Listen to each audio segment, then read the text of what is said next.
Her white apron was no longer white. Blood, her mother's blood, soaked through the fabric and dripped onto the polished marble floor of the blue crane, leaving a trail of crimson from the kitchen to the corner booth where the most dangerous man in the city sat conducting business over $10,000 bottles of wine. Kimberly A. Wilson was 20 years old, barely 5'3", and shaking so violently her teeth chattered. But she didn't stop running. She didn't care about the armed men who reached for their weapons. She didn't care that touching Choi Do-yoon without permission was a death sentence. She just grabbed his $3,000 silk sleeve with blood-stained hands and sobbed, "Please, they're beating my mama. They're killing her. Please help us." The blue crane existed in a state of reverent silence, the kind of quiet that came not from peace, but from fear. It was the most exclusive restaurant in the city, where reservations were impossible unless you controlled territories or politicians, where conversations were conducted in whispers because everyone knew the walls had ears, and those ears belonged to Choi Do-yoon. The Iron King, 55 years old, built an empire on discipline so rigid it made military generals look relaxed. He didn't raise his voice because he didn't need to. One cold look could make grown men confess to crimes they hadn't committed yet. He didn't tolerate disruption, didn't accept excuses, and absolutely never involved himself in street-level problems. The Blue Crane had rules. Everyone knew them. Rule 1, no weapons visible at the table. Rule 2, no business discussed above a whisper. Rule 3, no one, absolutely no one, approached Do-yoon's booth without explicit invitation. Kimberly Wilson had worked at the Blue Crane for 6 months. She knew the rules. She'd been trained to move like a ghost, to anticipate needs before they were voiced, to never make eye contact with the men in the corner booth who decided the fate of the city over perfectly aged steak. Tonight, she broke every rule. The kitchen door burst open with a crash that made conversations die mid-sentence. Crystal wine glasses paused halfway to lips. Forks froze over Wagyu beef. Every head turned toward the sound of running footsteps. A violation so profound in this temple of controlled violence that several men reached instinctively for concealed weapons. Kimberly didn't see them, didn't see the shock on the maitre d's face or the way Do-yoon's lieutenants rose from their seats like predators sensing prey. She only saw the man in the corner, the one everyone whispered about, the one whose word was law and whose mercy was a myth. She crashed to her knees in front of his table, her hands shaking, bleeding, desperate, grabbing his sleeve with the kind of grip that came from absolute terror. "Please," she gasped, and her voice cracked like breaking glass. "They're beating my mama. She's dying. They're in our apartment right now, and they won't stop, and I don't know who else to ask, and please, please." The restaurant had gone completely silent. Even the kitchen noise had stopped, as if the building itself was holding its breath. Do-yoon looked down at the girl, clutching his arm, at the blood staining his custom silk suit, blood that wasn't hers, which meant someone was actively dying while this girl begged a monster for salvation. At her face, young, black, terrified, but not of him. She was more afraid of what was happening to her mother than of the man whose touch usually meant death. His lieutenant moved forward. "Sir, I'll remove her." Do-yoon raised one finger. "Stop." The restaurant stayed frozen. "Who?" Do-yoon asked, his voice so quiet it was almost gentle. "Is beating your mother?" The debt collectors. The vultures. They said she owes money. And there, Kimberly's voice broke completely. I heard her screaming on the phone. I heard them hitting her. Please. I'll do anything. I'll work for free. How much does she owe? $500. The number hung in the air like an obscenity. In a room where men bet thousands on a single hand of cards, where the wine on the table cost more than most people's monthly rent, someone was being beaten to death over $500. Duyun's expression didn't change, but something shifted behind his eyes, something cold and absolutely terrifying. He stood slowly, and the movement made everyone in the restaurant tense. He looked at his second in command. Get the car. All of them. His voice was still quiet, but it carried the weight of an avalanche. And call Dr. Kim. Tell him I'm bringing him a patient, and he will save her life, or I will take his. He looked down at Kimberly, still kneeling, still crying, still clutching his ruined sleeve. Get up, he said. Not unkind, just matter of fact. Take me to your mother. And understand this, the people who hurt her just made a very expensive mistake. Kimberly scrambled to her feet, hope and terror warring on her face. Because everyone in the Blue Crane knew one absolute truth. Duyun didn't involve himself in street problems. But when he did, people didn't just disappear. They were erased from existence so thoroughly that even their shadows forgot they'd ever been cast. Before we begin, understand this.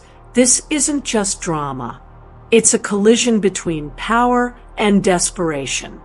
A man who believed control was everything, and a woman who ran into hell with blood on her hands because her mother was dying. In a room where silence meant survival, she grabbed the sleeve of the most dangerous man in the city and begged. That single touch broke every rule. Now, if by the end of this story your chest feels tight, if one moment stays with you longer than it should, tap subscribe and tell me where you're watching from. Because stories like this, they don't fade. All right, let me show you how it all unraveled. Choi Duyun was 55 years old when he stopped believing in mercy. It hadn't happened suddenly, no dramatic betrayal or tragic loss.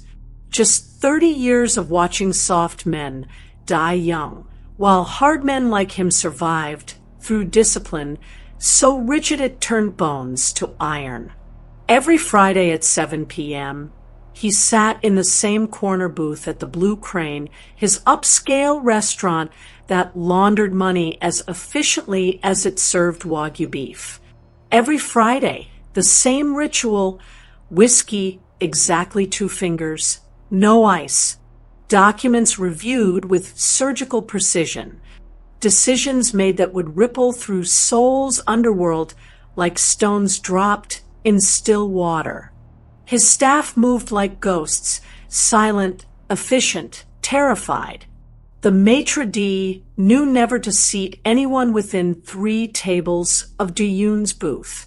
The chef knew his steak should arrive at exactly 7:43, cooked precisely medium rare, or someone's employment ended.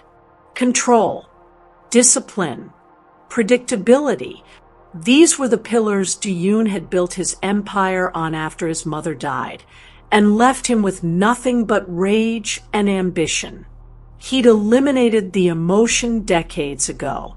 Rage made you sloppy. Love made you weak. Family made you vulnerable. So Duyun had none of it. No wife, no children, no attachments that could be used against him. Just power. Pure, absolute, untouchable power.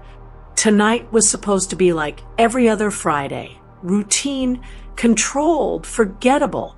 Then Kimberly Wilson crashed through the restaurant's front door with blood on her uniform and desperation in her voice, and Diyun's carefully constructed world shattered in the time it took her to say 4 words.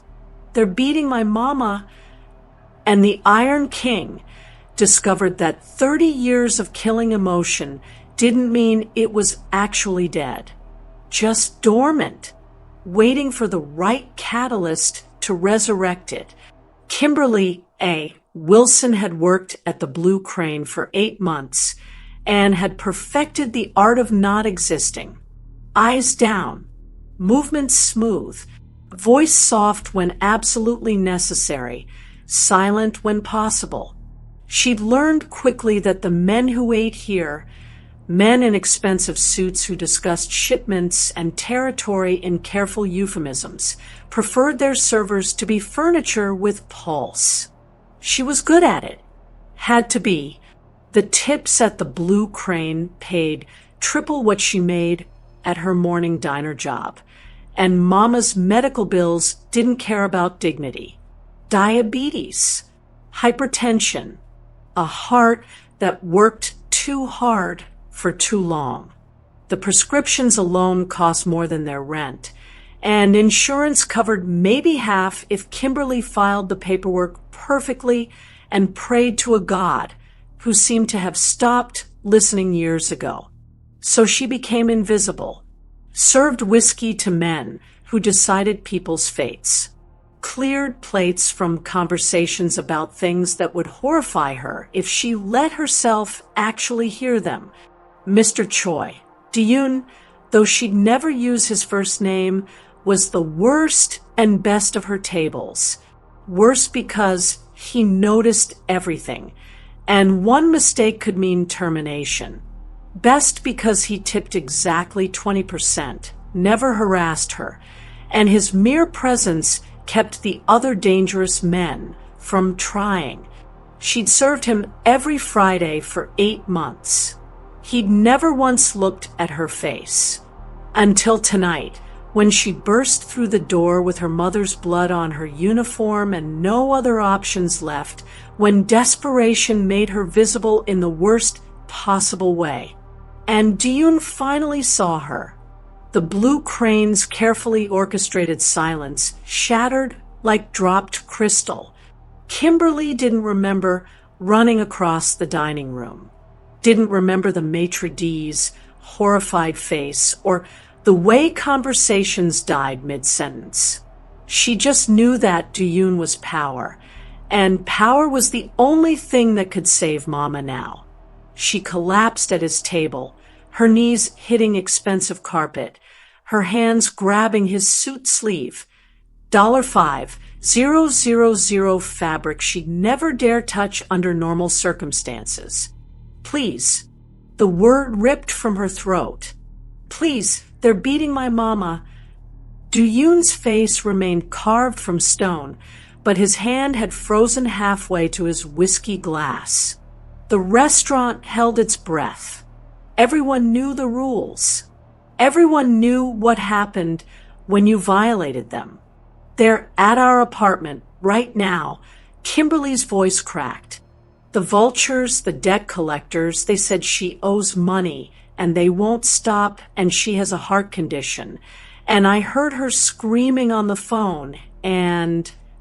How much? Diyun's voice was quiet, almost gentle. What? How much does she owe? $500. But they're saying it's $800 with fees. And Kimberly was sobbing now, humiliation and terror mixing. I don't have it. I don't have anyone else to ask. Please. She's all I have. Please.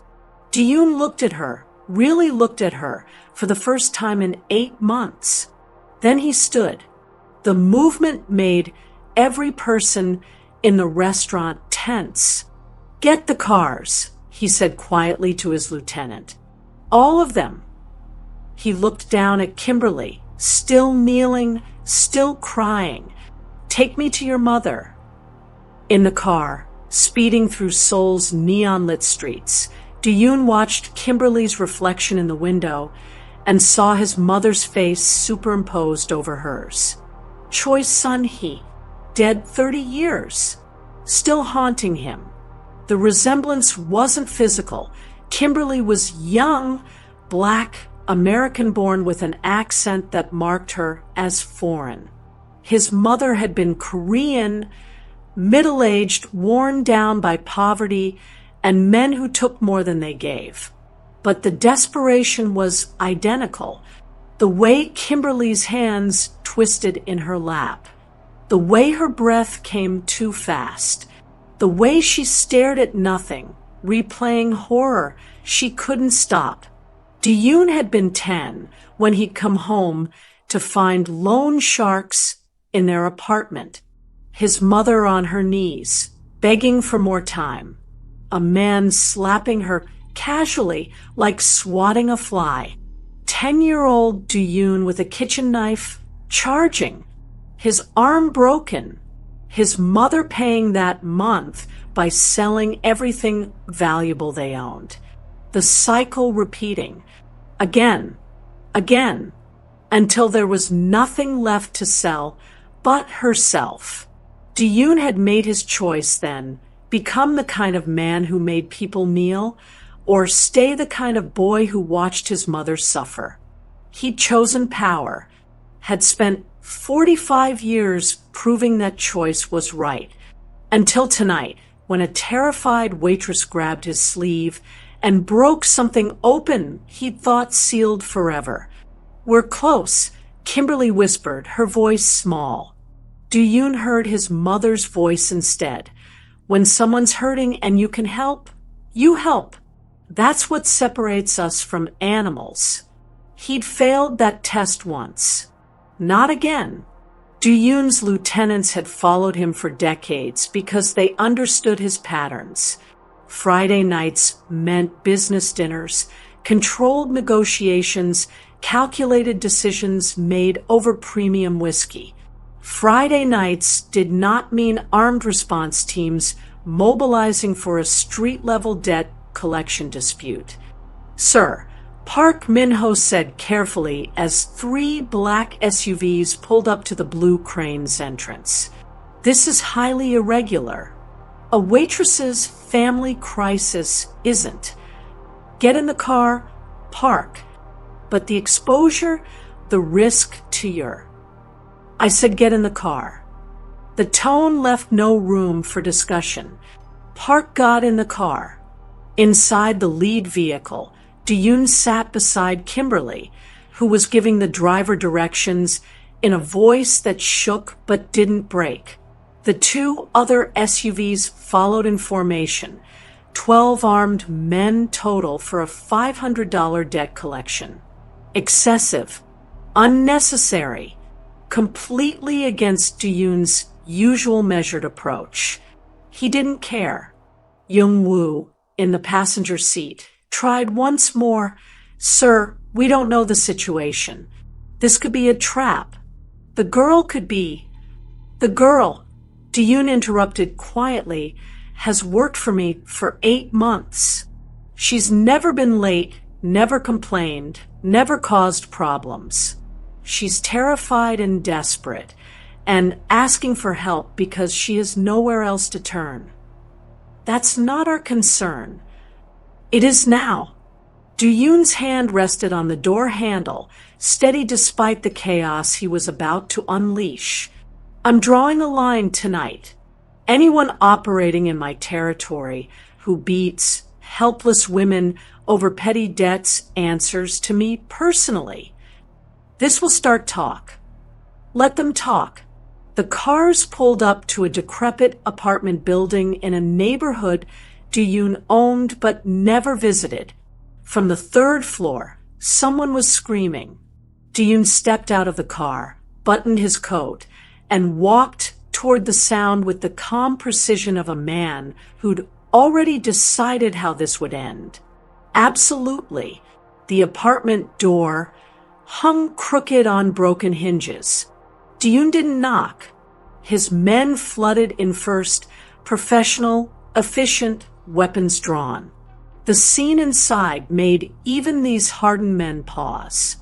Lisa Wilson sat tied to a kitchen chair, her face a canvas of purple bruises, blood trickling from her split lip. Her breathing came in wet, labored gasps that suggested broken ribs. 3 men stood around her, mid-30s, cheap suits, the cocky posture of predators who'd never encountered an apex predator. Until now, the one holding a metal pipe turned, his bravado evaporating when he saw Diyun's security team. Who the hell are you? Diyun stepped past his men, his eyes cataloging every detail. The overturned furniture, the shattered picture frames, the insulin bottles scattered across the floor. Lisa was diabetic, and they'd beaten her anyway. I'm Choi Diyun. His voice was conversational. Perhaps you've heard of me. The pipe clattered to the floor. This is our collection. The leader stammered. Legal debt recovery. She owes nothing. Diyun moved closer, and all 3 men instinctively backed away. But you owe me an explanation for why you're beating a diabetic woman in my territory without my authorization. Your territory? This is Vulture Crew business. Everything in Seoul is my business when it involves violence against people who can't defend themselves. Diyun's smile was surgical. Cut her loose. His men moved immediately. Lisa slumped forward, barely conscious. Kimberly rushed past Diyun, dropping to her knees beside her mother. Mama, I'm here. Diyun watched the reunion for exactly 3 seconds. Then he turned his attention to the men who'd made it necessary. Now, he said quietly, let's discuss consequences. Diyun made 4 phone calls in the 60 seconds it took to reach Kimberly's apartment building. First, his personal physician. Dr. Kim, I'm bringing you a patient, diabetic, middle-aged, severe beating, possible internal bleeding. Be ready in 20 minutes or find a new city to practice in. Second, his lawyer. I need documentation on every debt collection crew operating in Roosevelt Heights. All of them. Names, licenses, tributary agreements. I want to know who authorized the vultures to work my territory. Third, his accountant. Pull 500,001. Cash. Immediate. Fourth, Park Min-ho, who was coordinating the 2nd and 3rd vehicles. I want the Vulture Crew's boss found within the hour. Chun Wei-ming. Bring him to Warehouse 5. Alive, but only barely. In the apartment, while Kimberly held her semi-conscious mother and his men secured the 3 collectors, Diyun's mind worked with the cold precision that had kept him alive for 55 years. This wasn't random violence. The vultures operated under someone's protection, probably the Zhao family who controlled street-level collections in this district, which meant someone higher up had authorized beating women for petty debts. That authorization was about to be revoked. Permanently. Dr. Kim's voice crackled through the phone. I'm prepared. How severe? Diyun looked at Lisa Wilson, barely breathing, face destroyed, tied to a chair in her own home, over $500. Severe enough that I'm reconsidering my policy on mercy, he said quietly. Then he ended the call and knelt beside Kimberly, whose tears were soaking into her mother's blood-stained shirt. We're taking her to the hospital now. My personal physician. She'll survive. Kimberly looked up, her face a mixture of gratitude and disbelief. Why are you helping us? Diyun stood, his expression unreadable. Because 30 years ago, no one helped my mother. Dr. Kim's private clinic occupied the top floor of a medical building Duyun owned. No questions, no paperwork, no witnesses who couldn't be silenced if necessary. Lisa Wilson was rushed into surgery within minutes of arrival. Broken ribs, ruptured spleen, concussion, internal bleeding that would have killed her within hours if Kimberly had called an ambulance instead of running to the Blue Crane. Duyun sat in the waiting room, still in his blood-stained suit, watching Kimberly pace like a caged animal. "She'll survive," he said after Dr. Kim emerged 3 hours later. "The spleen is removed. 3 ribs set. We're monitoring for complications, but barring infection, full recovery in 6 to 8 weeks." Kimberly's knees buckled. Duyun caught her before she hit the floor. "Easy. When did you last eat?" I don't know. This morning." He nodded to Park, who disappeared and returned with food from the hospital cafeteria. Kimberly ate mechanically, her eyes never leaving the recovery room door. "The bill," she said suddenly. "I can't. I don't have. There is no bill. Mr. Choi, I appreciate everything, but I can't accept. You're not accepting charity. You're accepting consequences." Duyun's voice was firm. "The men who hurt your mother work in my territory. That makes their violence my responsibility. This is restitution, not kindness. That doesn't make sense." "It makes perfect sense. I own this city. Everything that happens in it reflects on me, including 3 cowards beating a diabetic woman for $500. His jaw tightened. "That reflects poorly. I'm correcting the reflection." Kimberly stared at him, trying to reconcile the ruthless crime boss with the man who just saved her mother's life. "Thank you," she whispered. Duyun didn't respond, just stood and walked to the window, already making calls to ensure the vultures understood exactly how poorly this had reflected.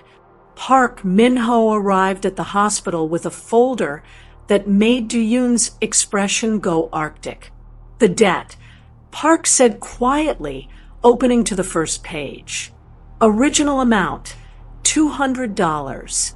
Emergency room visit from 3 years ago when Mrs. Wilson had a diabetic episode. The hospital sold the debt to a collections agency.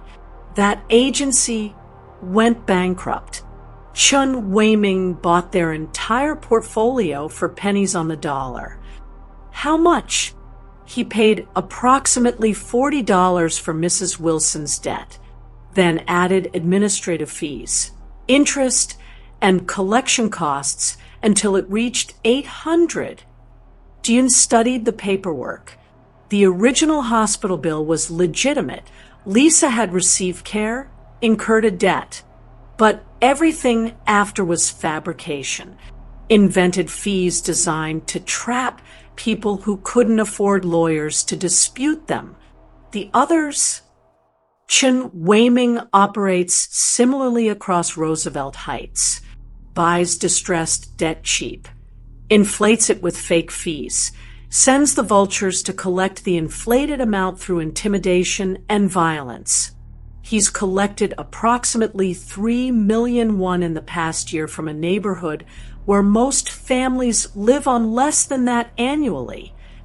Profitable, Duyun said coldly. Very, and technically legal. The debt purchases are legitimate. The fees are in fine print of contracts people don't read. Legal doesn't mean authorized. Duyun closed the folder.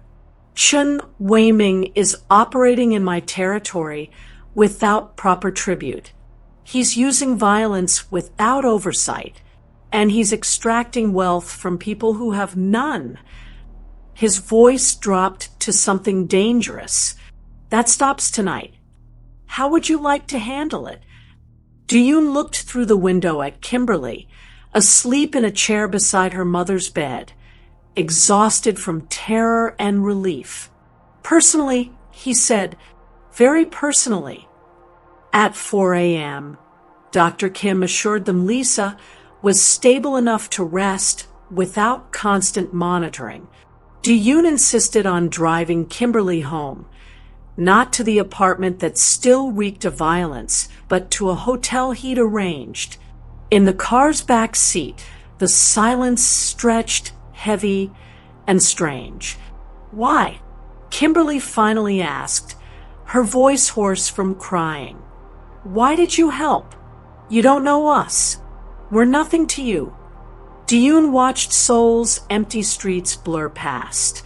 My mother was beaten by debt collectors when I was 10 years old. I was too small to stop them, too powerless to matter. He paused. I spent 45 years making sure I'd never be powerless again. So this is penance. This is choice. He finally looked at her.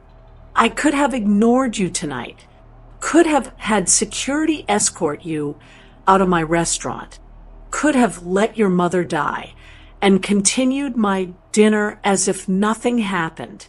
That would have been easier, safer, more consistent with who I've become. But you didn't. No, because the boy who watched his mother suffer is still inside me somewhere. And that boy needed to know that if someone asked for help the way you did, desperate, terrified, with nowhere else to turn, someone would answer. Kimberly was quiet for a moment. Your mother, did she? She survived. For a while. Cancer took her when I was 26. By then, I'd made enough money to give her comfort, not enough time to give her peace.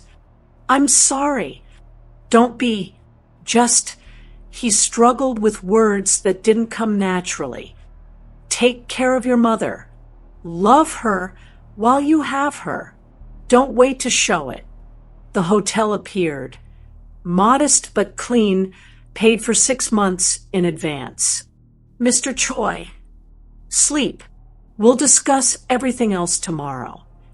Kimberly left, and Diyun sat alone in the car, wondering when he'd started feeling again, and whether that was dangerous or necessary. Warehouse 5 smelled of rust and old blood, appropriate, considering its history. Chun Weiming arrived in zip ties, dragged by 2 of Diyun's men, his earlier bravado replaced by the specific terror that came from understanding you'd miscalculated badly. Diyun sat in the center of the empty space, a single chair under harsh industrial lighting, looking like a king holding court in hell. Mr. Chun, thank you for joining me. Mr. Choi, there's been a misunderstanding. No misunderstanding. You've been operating debt collection in Roosevelt Heights for 18 months. You've extracted 3 million won from families who can barely afford food. You've used violence as your primary collection method. And tonight, your men nearly killed a diabetic woman over a $200 debt you inflated to $800 through fraudulent fees. Chen's face went pale. It's legal. The debt purchases are legitimate. Legal doesn't mean authorized. You never requested permission to operate in my territory. You never paid tribute. You never established standards for your collectors.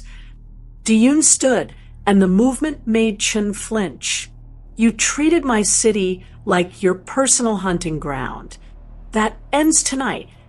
Around them, the 3 vultures who'd beaten Lisa were tied to chairs, their earlier swagger completely evaporated. Here's what happens next. Diyun said quietly, "You return every penny you extracted from Roosevelt Heights. You personally apologize to every family you terrorized.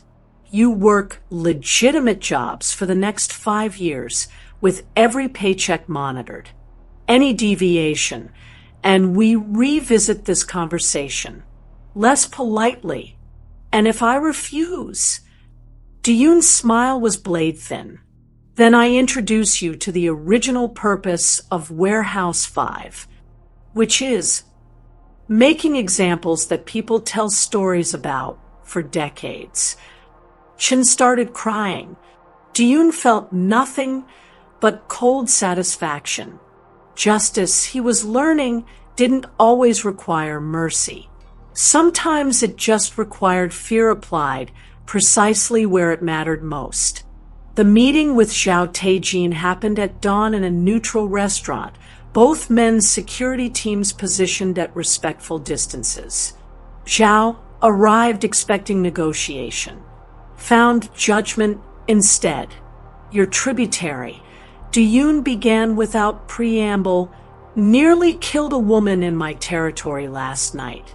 Over $200. Chen Weiming operates independently, under your protection, paying you tribute, which makes his actions your responsibility." Diyun's tea sat untouched, growing cold. "You vouched for him when he requested territory rights. You accepted his payments without verifying his methods. You profited from violence I never authorized." Zhao's jaw tightened. Every collection operation uses some force. Some force against actual debtors hiding assets. Yes, not diabetic women who owe $200 and can't fight back. Diyun leaned forward slightly. "I've restructured Chen Weiming's operation. He'll spend 5 years repaying every family he robbed. His collectors will work legitimate jobs. The vultures are disbanded. You can't just..." "I can. I did. Question is whether you accept it or challenge it." Zhao calculated visibly, weighing pride against survival, territory against the dragon's wrath. "What do you want?" "Standards. Every collection crew paying tribute through you gets audited. Documentation verified. Violence only as last resort against confirmed fraud. Anyone who can't meet those standards loses territory rights. That'll cut my revenue 40%. Then find legitimate revenue." Diyun finally sipped his tea. "I built this city's underworld on order. When your people create chaos, it reflects on me. Fix it, or I'll fix it for you." Zhao looked at the man who'd restructured an entire operation overnight without raising his voice. "Understood," he said quietly. Diyun stood. "Good. We're done here." Outside, Seoul awakened to a city where the rules had subtly shifted, where even criminals had standards now, where one girl's desperate plea had rewritten the underworld's code. The community center in Roosevelt Heights hadn't seen this many people in years. Diyun stood at the front, flanked by his men, facing 80 families Chen Weiming had exploited. Behind him, Chun and his 3 collectors stood with documents, their faces showing the specific shame of predators forced to face their prey. "These men," Diyun announced, his voice carrying across the cramped space, "have extracted approximately 3 million won from this neighborhood over 18 months. Through fraudulent fees, intimidation, and violence." Murmurs rippled through the crowd. Anger, recognition, fear. Today, they're returning it. With interest. Chen stepped forward, his hands shaking as he read from a prepared statement. I apologize for the harm my operation caused. I exploited vulnerable people through deceptive practices. I'm here to make restitution. Duyun's men distributed envelopes, each family receiving double what they'd paid, plus compensation for trauma. Some people cried. Others stared in disbelief at cash they'd never expected to see again. Additionally, Duyun continued. Chun Weiming is signing over his business assets. The building his operation used will become a community medical clinic. Free services for Roosevelt Heights residents. Funded in perpetuity. A woman in the back stood. Why are you doing this? She hesitated. You're one of them. The criminals. Duyun met her eyes.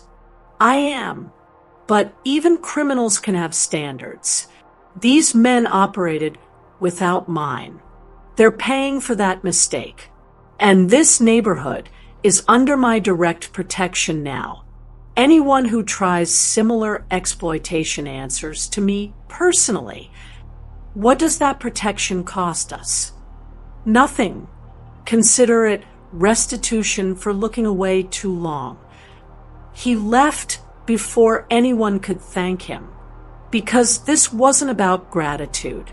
It was about finally answering a 10-year-old boy's question. What if someone had helped? Now someone had. Lisa Wilson woke 3 days later in a private room that looked nothing like the emergency rooms she'd grown accustomed to. Soft lighting, quiet machines, a window overlooking Seoul's skyline instead of a parking lot, and Kimberly, asleep in a chair beside the bed, her hand still clutching her mother's. Baby! Lisa's voice was hoarse, broken. Kimberly jerked awake, tears immediate. Mama!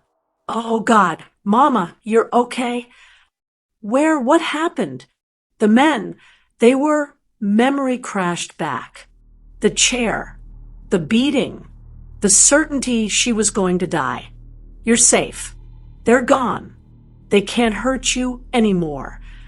Kimberly squeezed her hand gently, mindful of the four.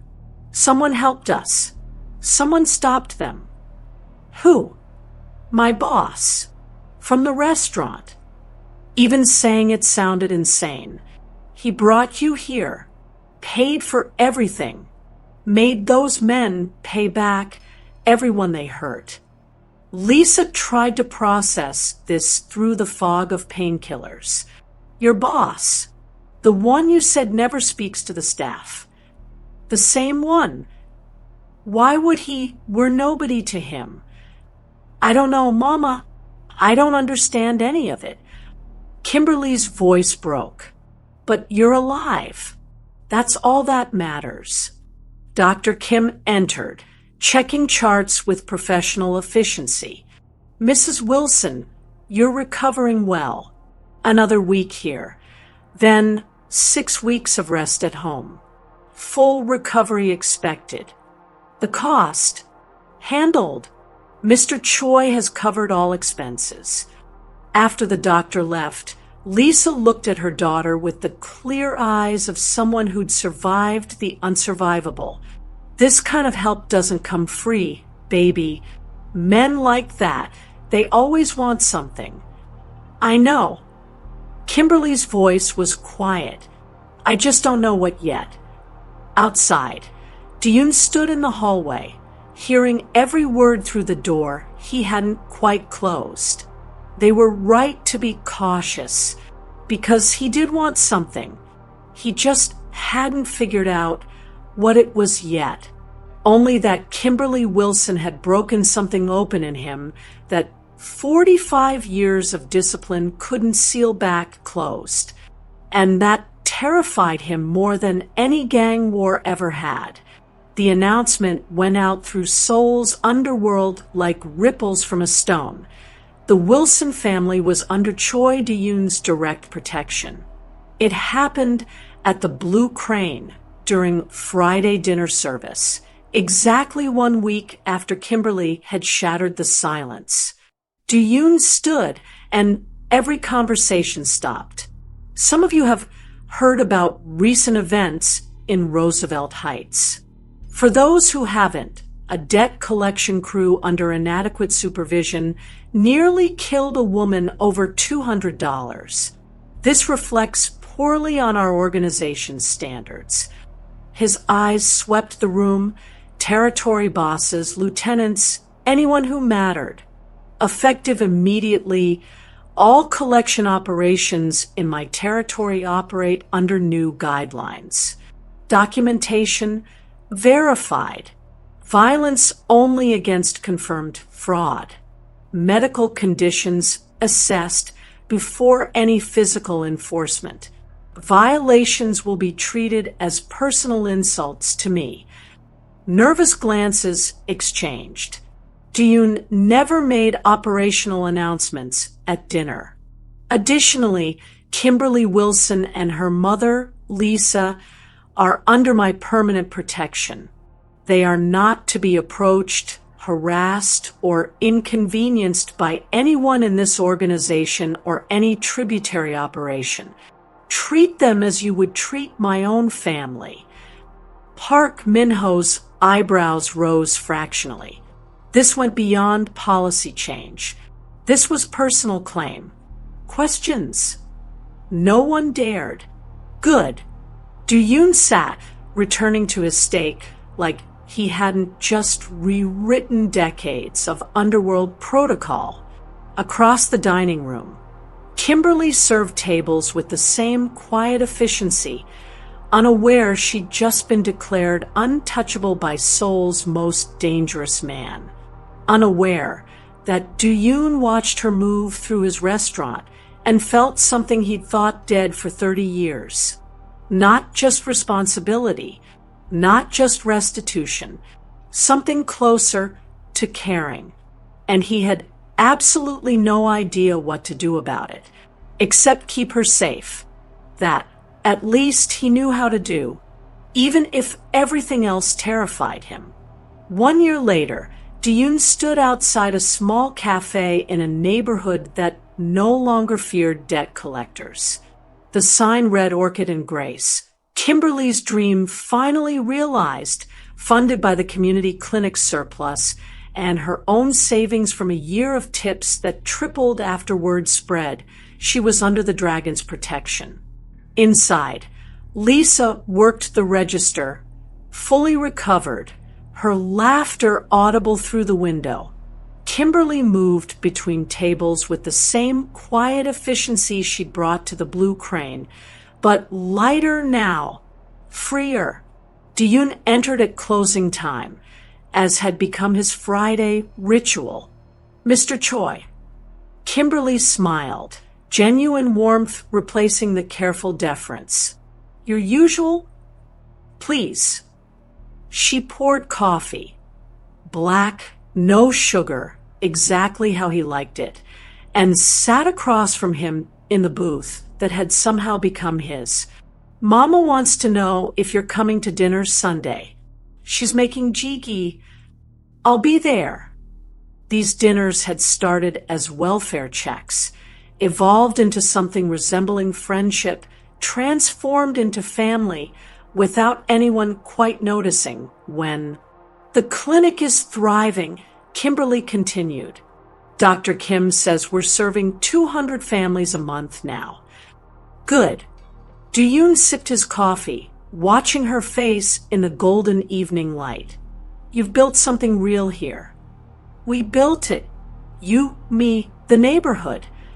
She paused. Du-Yoon, she'd earned the right to his first name months ago. Thank you. For everything. For saving Mama. For changing Roosevelt Heights. For what? For being the person who answered when I had nowhere else to turn. Du-Yoon looked at this woman who'd broken his carefully constructed walls with 4 desperate words, who'd reminded him that power without compassion was just sophisticated cruelty.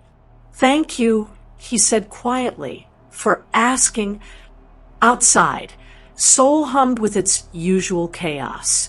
Inside, a former crime boss and a waitress who dared to grab his sleeve sat in comfortable silence. And Ji-yoon finally understood what his mother had meant. Helping someone when they needed it didn't make you weak. It made you human. And after 55 years of being the Iron King, being human felt like coming home. If you enjoyed this story, kindly subscribe for more and leave a comment. Do have a great day.